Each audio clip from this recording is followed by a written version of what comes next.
Cuando hablas de la oficina de Envigado, ¿no? Que la oficina de Envigado son varias diferentes bandas criminales que son como un conjunto que lo que en Colombia se llama BACRIM, bandas criminales. Y la que supuestamente está vinculada, según los arrestos que hicieron en Colombia, es una que se llama Bandas de Terrazas. Es una que opera específicamente en Medellín y Envigado.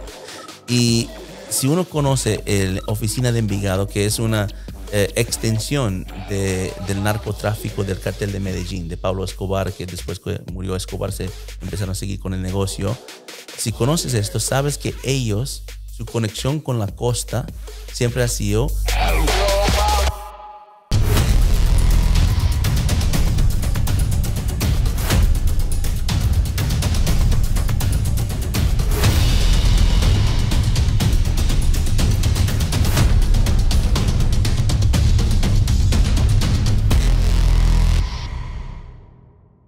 otro constante es el crimen organizado transnacional, ¿no? Esto creo que es un tema que podríamos tener un propio podcast sobre esto, pero quiero enfocar en un caso en particular que todos lo conocemos y para mí es muy importante y no está recibiendo suficiente cobertura mediática, que es el caso del asesinato de un fiscal paraguayo que se llama Marcelo Pecci.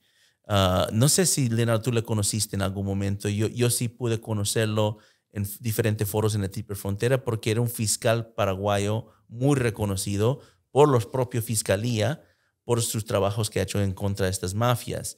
Ahora, para que los que no han seguido el caso, es trágico, pero relativamente directo en el sentido que el fiscal estaba tomando sus vacaciones de luna de miel en una playa que se llama Playa Barú, cerca, es una isla cerca a Cartagena en la costa caribeña de Colombia. Más o menos el 10 de mayo, si no me equivoco, el 10 de mayo, le asesinaron con unos asesinos que fueron a esa isla en motos acuáticos. Salieron de los motos acuáticos, creo que eran dos, fueron directamente al fiscal que estaba en la playa misma con su esposa y le tiraron 2 tiros en la cabeza, le mataron directamente. Tomaron algunos, creo que fotos de su cuerpo y después se fueron y hasta devolvieron el moto acuático a la gente que lo han rentado. Esa noticia que salió el 10 de mayo alarmó. Yo acabo de estar en Colombia, creo que me fui a finales de abril, entonces yo estuve muy reciente, me pegó por ese lado, pero también acabo de hablar virtualmente en un foro en la Triple Frontera de Fiscalía, de la Corte Suprema. Bueno, al final la Corte Suprema no patrocinó, pero sin embargo había muchos fiscales y jueces que estaban en la audiencia en Paraguay y justo se hizo ese foro, que era como casi una semana antes del asesinato de Marcelo Pecci, y justo se hizo ese foro para poder dar reconocimiento a los fiscales del trabajo que están haciendo desmantelando crimen organizado. Bueno, aquí hay varias cosas, ¿no? Pero voy a empezar con Leonardo. Primero, ¿cómo te impactó esta noticia? Y dos, que tú has seguido todas estas redes por toda tu carrera. ¿Cuál es tu hipótesis? ¿Cómo ves que esto potencialmente han habido? Último, debo decir también que recientemente han capturado a 5 personas que presuntamente son los autores materiales del asesinato. Y vamos a hablar de eso enseguida, pero antes de eso, Leonardo, ¿cuál es tu impresión? No, me dejó muy preocupado porque al primer momento me pasó un poco la memoria del caso de Nisman, ¿no? Porque la gente lo ve como algo distinto porque el caso de Nisman fue muy grande y lamentablemente de Pecci no fue porque estratégicamente lo mataron fuera del país, se mataron en un contexto no tan caliente como de Nisman, que estaba listo para hacer una denuncia en contra de la presidenta Cristina Kirchner. Entonces había un escenario mucho más frío, pero atentar en contra de un fiscal es un señal muy fuerte de atentar contra la gobernabilidad, contra los law enforcement en general, en contra del Estado y contra las autoridades, ¿no? Esto, el primer punto me chocó mucho y las hipótesis muy iniciales. Yo, por ejemplo, contestando, yo no conocía a Pecci, conocía la historia y los trabajos que hacía, ¿no? Mucho de la gente que Pecci trabajaba como investigando y enjuiciando era gente que yo también había hecho investigaciones de mi parte cuando era periodista en Brasil, ¿no? La gente vinculada tanto con PCC cuanto con Hezbollah en la triple frontera, Paraguay, actuando en Brasil, en varias partes, Curitiba, Brasilia. La gente generalmente piensa la triple frontera, pero esta gente actúa donde se hace mucha plata también, que es São Paulo y Curitiba. Me chocó mucho a pensar que el crimen organizado transnacional estaba conectándose tan a luz del día, tan sin mucha preocupación, ¿no? Porque el caso de Nisman fue mucho más discreto. Mataron a Nisman y simularon un suicidio porque nadie quería tener una investigación o llevar una culpa. Sí, había mucha propaganda cuando mataron a Nisman. Sí, claro, sí, pero manipularon la historia. Sí. No, el caso de Peche, no, el caso de Peche hay un sicario que baja de una moto acuática, y las sospechas mataron en Colombia, había las sospechas directas de los carteles de drogas de Colombia, del propio PCC actuando desde Paraguay, y también de grupos extrarregionales, que el Hezbollah, que actúa muy fuertemente en Colombia, y es presentísimo el Paraguay hace tiempo, desde los 80, donde con la llegada de Rabani en Argentina, de Casillar en Brasil, y los propios líderes de Hezbollah se instalando en la triple frontera y empezando a hacer plata y reclutamiento. Entonces, y más allá de que esto, hay una convergencia conocida entre estos crímenes, estas organizaciones de terrorismo transnacional, que es Hezbollah en el caso, con las bandas locales, en especial con el PCC. La convergencia es muy inteligente porque hay un cambio de experiencias, ¿no? De capacidades. Entonces, Hezbollah ofrece control de rutas fuera de Brasil, ofrece acceso a mercados, ofrece sobre todo capacidades de lavado, que ellos son especialistas. Sí, maestros. Entonces ofrece las capacidades para el PCC. El PCC le ofrece las redes locales, el flujo de drogas, la producción y el acceso a las rutas de distribución, que son principalmente hoy los puertos, ¿no? Entonces, PCC siendo este grupo de crimen organizado en Brasil que nació en los cárceles de Sao Paulo, si no me equivoco. Sí, ¿no? sí, exacto. Y que ahora es prácticamente transnacional, porque hay PCC en Paraguay, hay PCC en no sé qué otros países. Pues. El PCC está presente en Paraguay como... Mira, PCC, para que escuche, es una banda criminal que empezó a 25 años más o menos, un poco más, casi 30, entre 25 y 30 años en la cárcel, como un sindicato para protección de los presos. Por señal se llamaba partido, ellos se llaman de partido, como un partido político, ellos se definen así. No se llama, hoy el nombre es Primero Comando de la Capital, que es referencia a São Paulo, pero originalmente era partido. ¿Ah, sí? Primero partido. Okay. ¿No? ¿Tenía aspiración política? No, pero tenía una origen política. Por sindicato. Como sindicato, como protección, ofrecía protección y creció demasiado. Y ellos hoy están presentes en los 27 estados de Brasil, controlan algo como 90% de la población de la cárcel brasileña, que son un poco más de 500,000 personas, están en la cárcel. Ellos tienen presencia masiva en la cárcel Paraguay, dominan Paraguay, control Bolivia también, muy fuerte en Bolivia. Tienen un nivel de influencia el sur de Perú, están peleando con otras bandas, pero también tienen acción en el Perú, no hay por allí, negociaciones por allí. Están muy hay relatos, esto no es muy claro, pero ya actúa en Argentina como ruta de drogas saliendo de Argentina hasta Uruguay, operaciones de lavado, presencia fuerte en Venezuela. Están actuando con contrabando de insumos para la extracción de oro, la región de producción del sur de Venezuela, que es el norte de Brasil. ¿Sí? La producción de oro allí, ellos ofrecen insumos y ofrecen la ruta para el contrabando de oro desde Brasil, están metidos con esto. Ahora vamos con Pechi, porque PCC salió muy rápido como unos potenciales autores del asesinato. Sí, Tiago, hasta tengo una información. Hoy por la mañana, leyendo las notas, los 5 que fueron arrestados en Colombia asumieron los encargos, asumen que fueron ellos los responsables y atribuyen que fue a trabajo por PCC, que PCC es el mandante intelectual de la So, PCC contrató a los 5. a estos sicarios locales de Colombia. Sí, sí. Que porque yo conozco el PCC, me parece inverosímil, no parece razonable pensar, Sí. porque no tiene las características de actuación del PCC. Ellos lo pueden hacer ellos mismos. Exacto. Sí. PCC tiene 2 formas de actuar. ¿Quién hace memoria, por ejemplo, de los crímenes que PCC hizo en la frontera con Bolivia y la frontera con Paraguay? Son crímenes excepcionales, muy cinematográficos, con armas de metralladoras antiaéreos, destruyendo carros blindados, matando, porque usan demostración de fuerza, ¿no? Y ellos tienen los propios sicarios, porque ¿cómo funciona el PCC? El PCC ofrece la protección en la cárcel. Cuando sale de la cárcel es un soldado del PCC, trabaja para el PCC.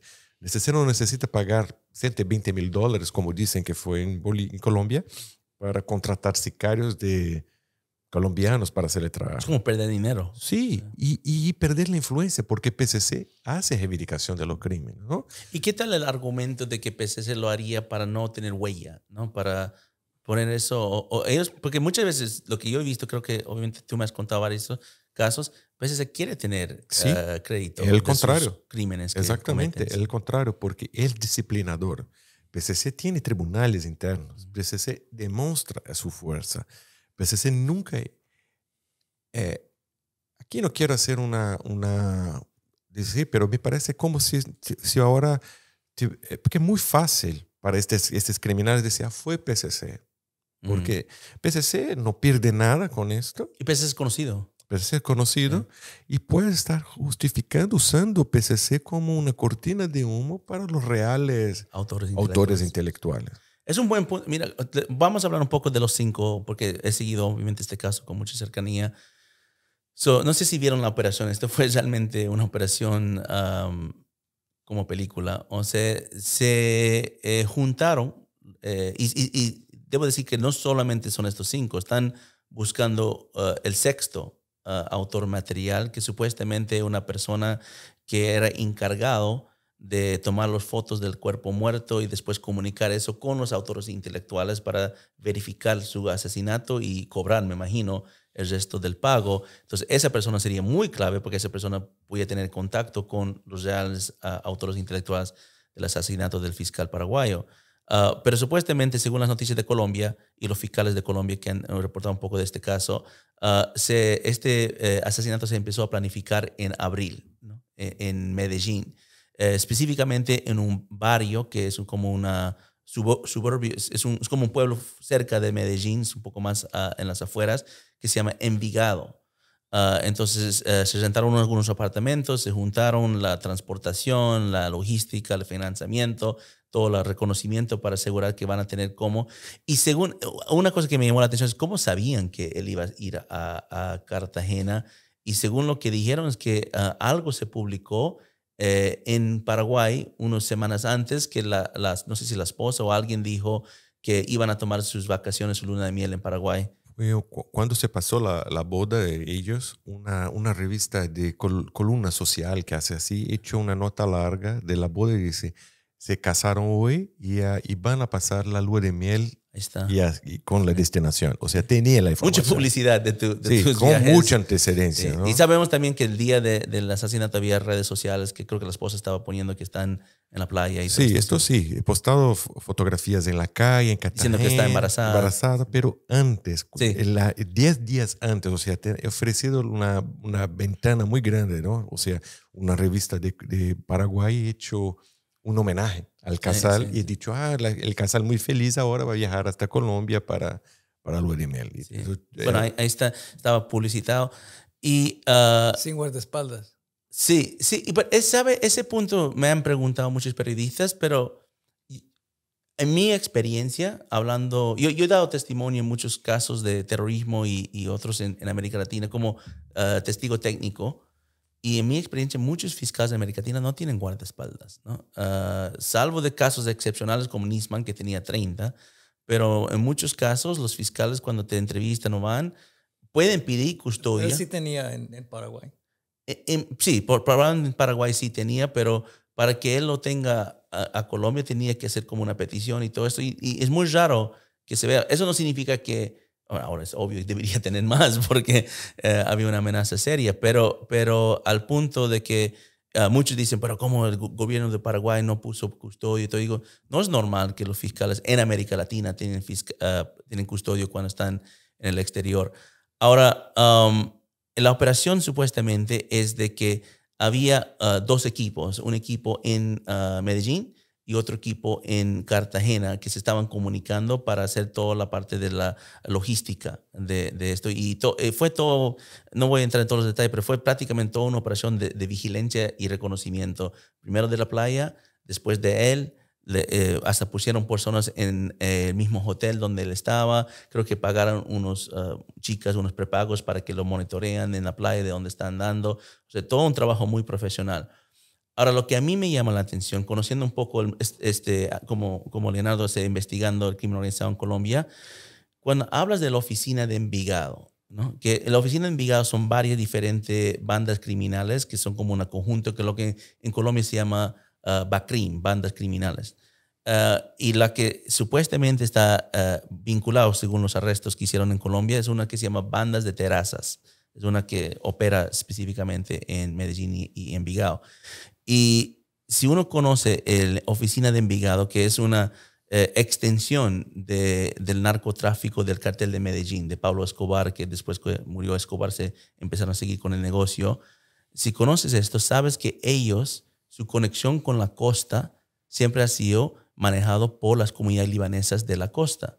El caso de Ayman Juma es el caso muy ejemplar en términos de lavado de dinero por narcotráfico y Hezbollah. Ayman Juma siendo un colombiano libanés que manejaba una cantidad de tráfico de cocaína, toneladas de cocaína, y se conectaba con gente que tenía conexiones con la habilidad de lavar dinero usando autos usados, el famoso proyecto Cassandra.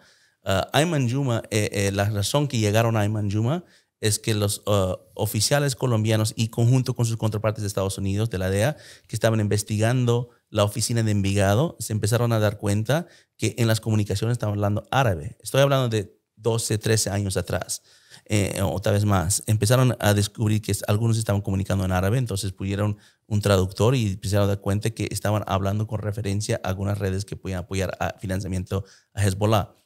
Todo digo esto solamente para decir que lo que tú estás diciendo, Leonardo, y aquí estamos especulando un poco porque obviamente es un caso que todavía está en camino, pero si ponen públicamente como el PCC, como el principal autor intelectual que ha contratado a esta banda criminal en Colombia para ocultar a alguien que realmente puede estar el autor intelectual, tenemos que poner Hezbollah en la mesa en la conversación. ¿Por qué?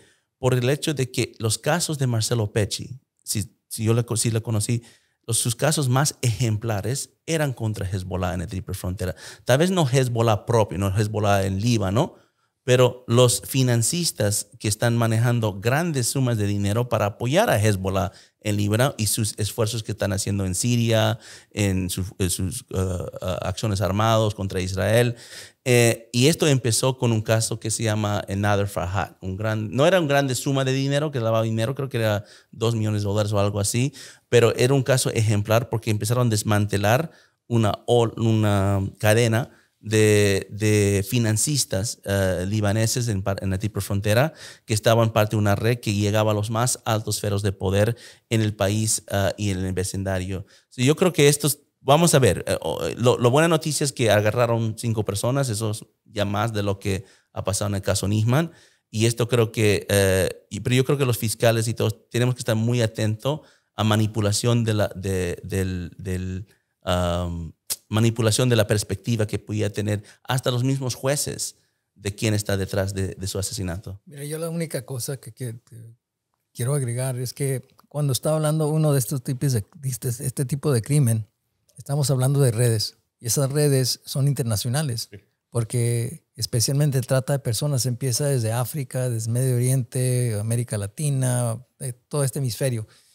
Y uno nunca sabe quiénes son los autores porque es difícil saber cómo están organizadas esas redes, porque esas mismas redes transportan distintos productos. A veces es gente, a veces es oro, a veces es droga, todo eso está enlazado. Y en este caso, hay bastantes agencias internacionales que están involucradas en la investigación. Sé que la DEA, en acuerdo con los medios de noticieros, FBI, sí. hay Interpol, hay mucha gente está involucrada en este caso específicamente. Así que en el caso de que estabas hablando de la PSC, es muy posible que sea una cortina de humo, pero uno nunca sabe, porque también a veces lo más obvio es lo que está sucediendo, pero no puede uno descartar la idea que pueden ser otras organizaciones que obviamente pueden incluir grupos como Hezbollah o otros grupos terroristas internacionales. Lo que pasa es que ellos también son muy buenos en ocultar sus huellas porque ellos utilizan estas redes y estas redes típicamente son de grupos privados que quieren ganar dinero y son contratados. Así que este caso va a ser muy interesante porque uno nunca sabe precisamente cómo se involucran todas estas redes y cómo llegaron a Colombia y por qué específicamente Colombia asesinaron a este procurador. Porque obviamente él tiene un alto perfil, entonces eso puede indicar cuál es la razón por la cual lo asesinaron. Para mí es exactamente punto clave porque esto muestra que las redes no se pueden ser tratadas como cosas separadas, ¿no? Entonces, por ejemplo, Hezbollah tiene un histórico muy interesante. Nunca he reivindicado la autoría de nada. Sí. Nunca. No, es muy interesante. No les gusta tomar crédito. Nunca he reivindicado nada. Por señal, es muy interesante porque ellos hacen saber que fueron ellos para la comunidad local, para hacer una fiesta por ellos, pero ellos no quieren porque ellos buscan legitimidad como partido, como otra cosa. Y las redes, o sea, la Oficina de Envigado, por ejemplo, es una parte de esa red en Colombia, el PCC es una parte en Brasil, Paraguay, la triple tal. PCC no va a emitir una nota diciendo no fue nosotros, pero para Hezbollah es malo tener la responsabilidad que mató a un fiscal. Para ellos crea un daño de imagen. Entonces, yo acrescentaría, o sea, las redes usan para tráfico de personas, para el tráfico de drogas, para lavado de dinero, pero ahora el caso de Peche puede decir también para manipular reputaciones de las propias organizaciones. Y para desinformación. Para desinformación. Sí, para propaganda y desinformación. Entonces, es muy cómodo, porque ¿quién es PCC? ¿Quién va a ser responsabilizado? Es casi decir que es un fantasma, porque decir, fue PCC, pero ¿qué PCC? ¿Cuál PCC? ¿Quién de PCC? Porque una cosa que la gente no sabe, los líderes de PCC están en la cárcel desde 7 años. Entonces, bueno, gestarlos. Ya están. Ya están. No, yo comparto esto. Regresando al mensaje, esto lo estuve pensando varios días, semanas después del asesinato de Marcelo. Y lo estuve pensando principalmente porque yo creo que es el perfecto asesinato en el sentido que es un triple mensaje, ¿no? El principal mensaje obviamente es en Paraguay, a toda la fiscalía, orden, justicia. Conozco muchos fiscales de Paraguay que están preocupados. No voy a decir asustados porque todo el trabajo que hacen siempre mide un tipo de riesgo y obviamente con eso va un poco de miedo, pero están preocupados porque piensan que si no hay una acción contundente, muestra una vulnerabilidad de su trabajo y los criminales y los terroristas actúan cuando ven vulnerabilidad, cuando te ven débil, te ven vulnerables, cuando van con más fuerza. El otro mensaje yo creo que es a Colombia. El propio fiscalía, la orden, la justicia, que ha sido golpeado ya mucho tiempo, pero es para poder decir que no estás seguro en ningún lado, ni siquiera en Colombia. Muchos me dicen, pero ¿por qué un fiscal que está investigando narcotráfico y crimen organizado va a Colombia? Pero yo digo, precisamente Colombia es entre los más seguros que puedes ir en América Latina, porque hay muchos países, desafortunadamente, que están muy peligrosos. Y Cartagena no es conocido como la ola de violencia de Colombia o de la región. Entonces yo digo, es un lugar muy común de playa, de vacaciones. Y es más, Estados Unidos manda mucho delegaciones a Cartagena por conferencias militares, por cosas de comercio. Y eso me va al tercer mensaje, yo creo que era contra Estados Unidos. Porque si vas a escoger un lugar donde va a representar la cooperación en materia de antinarcotráfico, anticrimen organizado en toda América Latina, tal vez sería Cartagena, Colombia, porque es ahí donde agrupamos mucha gente, no a nivel operacional, pero a nivel política, de las Fuerzas Armadas, de las law enforcement, de las policías. Yo no sé cuántas conferencias he participado. Sergio, me imagino que tú has participado en muchísimas, sí.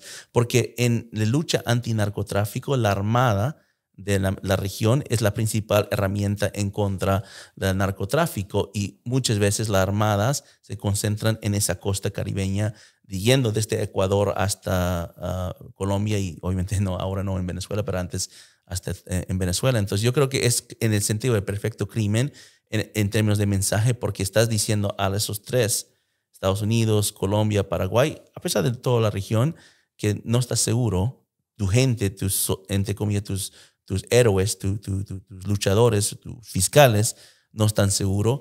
Y es un mensaje muy fuerte, y en cierta forma hasta más fuerte de lo de Nisman. Nisman era mucho más grande, y hemos cubierto este caso mucho y hemos escrito y todo.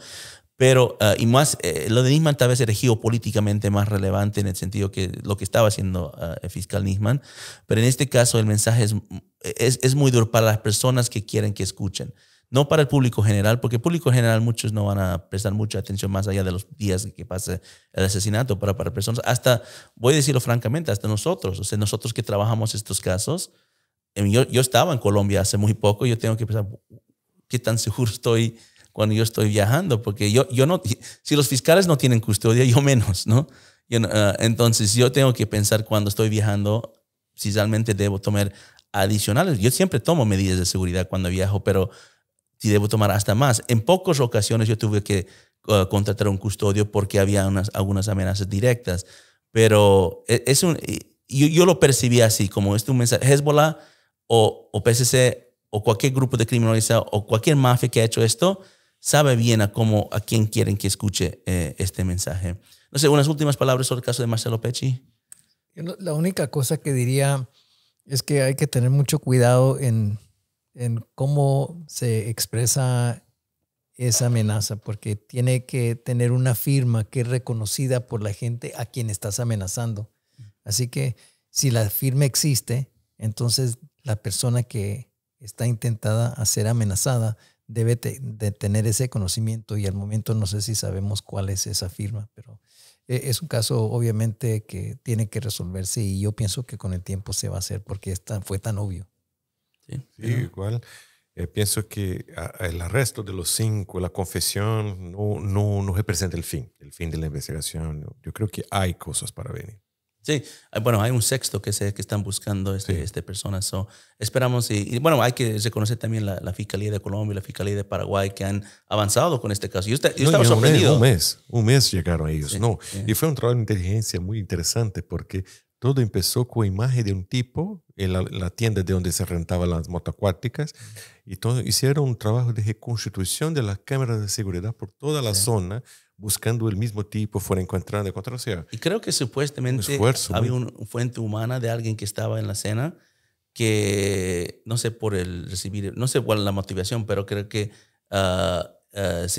no sé si la palabra se entregó, pero se acercó a la justicia, porque creo que agarró una de las, ¿cómo se llama en español? The magazine cargador. La cargador, porque creo que dejó un cargador en ese apuro de que se estaban escapando. Tienen las huellas digitales. Eso. Entonces han hecho un buen trabajo, y hay que reconocerlo, pero como dice Leonardo, esto no se acabó, y yo creo que van a seguir, y vamos a ojalá entender al final, no solo para la familia de Marcelo Pecci, que merece saber la verdad de lo que pasó a él, a su persona, pero para todos los fiscales en Paraguay, que yo conozco, que era muy querido. Sí. Marcelo Pecci, todos más bien me han dicho que potencialmente tenía la potencial de llegar a fiscal general del país, porque era entre los mejores que tenía Paraguay en esta materia de lucha contra crimen organizado. Suscríbase a Border Wars Podcast y visite nuestro sitio oficial en securityfreesociety.org. Nos vemos en un próximo episodio.